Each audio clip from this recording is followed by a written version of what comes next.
আজকে এটা আপনারা সবাই শুনেছেন বা ভিডিও দেখেছেন যে আমাদের প্রায় 4 জন বাসিন্দা, যার মধ্যে আমাদের মিনারুল শেখ আমাদের বেলডাঙ্গা থানার কাজীর সাথে বাড়ি, এছাড়া ভগবানগোলার একজন বাসিন্দা, হরিহরপাড়া থানার একজন বাসিন্দা ও পূর্ব বর্ধমানের মন্তেশ্বর থানার একজন বাসিন্দা।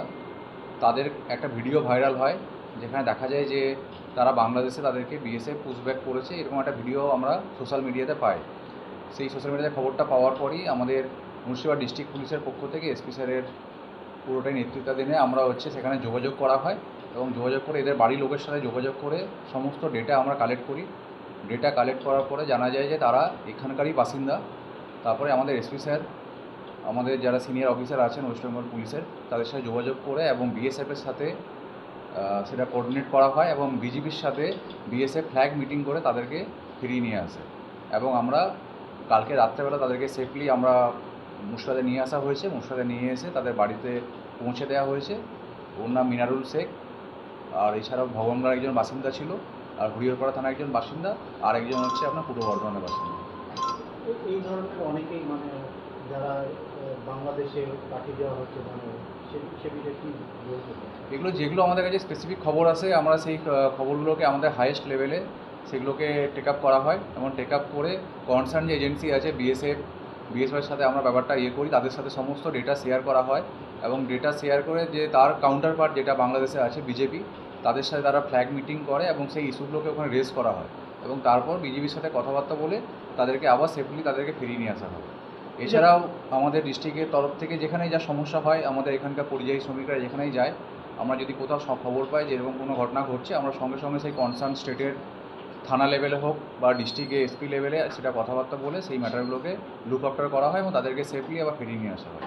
ওই যে বাংলা কথা বললে যে বাঙালি বলে বাংলাদেশে পাঠিয়ে দিচ্ছে, তাহলে এই যে ভারত পশ্চিমবাংলার বাইরে ভারতের এরকম হচ্ছে না? এরকম দেখুন, স্পেসিফিক এরকম কোনো সেরকম খবর থাকে না।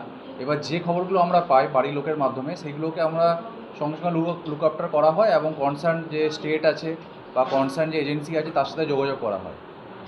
স্যার, ভারতীয় বাঙালিদের কাছে ডকুমেন্টস থাকার সত্ত্বেও তাদেরকে হেনস্থা করা হচ্ছে, এই প্রসঙ্গে কী বলবেন?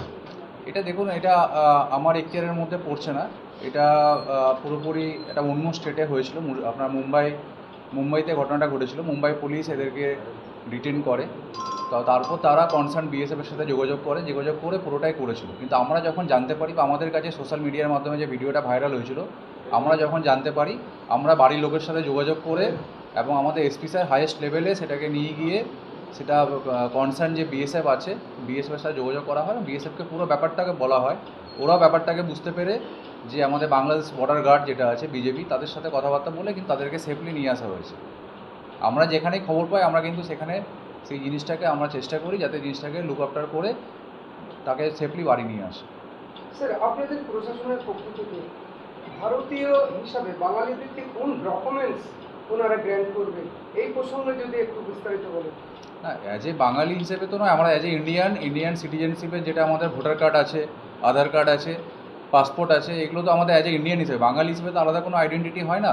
সেটা আমাদের স্টেট আইডেন্টিটি। কিন্তু যেটা হচ্ছে আমাদের ন্যাশনাল আইডেন্টিটি হচ্ছে আমাদের আধার কার্ড, ভোটার কার্ড, আর যেটা পাসপোর্ট থাকে, এগুলো থাকলেই যে কোনো নাগরিক সে ভারতের নাগরিক হিসাবে গণ্য হবে। স্বাভাবিক কারণে প্রশ্ন এসেই যায়, এই ডকুমেন্টস যখন মানবে না তাহলে তো বিভ্রান্ত করবে আমাদের পরিযায়ী শ্রমিক এবং প্রবাসীরা। এটা দেখুন, আমি ওভারঅল বলতে পারবো না। যেখানে যেখানে আমাদের নজরে এসছে যে ঘটনাগুলো ঘটেছে সেগুলোকে আমরা দেন এন্ড দেয়ার আপনারাও দেখবেন আপনাদের প্রেসের মাধ্যমে। এর আগেও আমরা অনেকগুলো ঘটনা উড়িষ্যার ক্ষেত্রে বা বিভিন্ন স্টেটে, সেগুলোকে আমরা কিন্তু আসামের ক্ষেত্রেও হয়েছিল, আমাদের আইসি বেলডাঙ্গা আছে, আমাদের লেভেলে আমরা চেষ্টা করেছিলাম তাদেরকে সেফলি বাড়ি নিয়ে আসা হয়েছিল।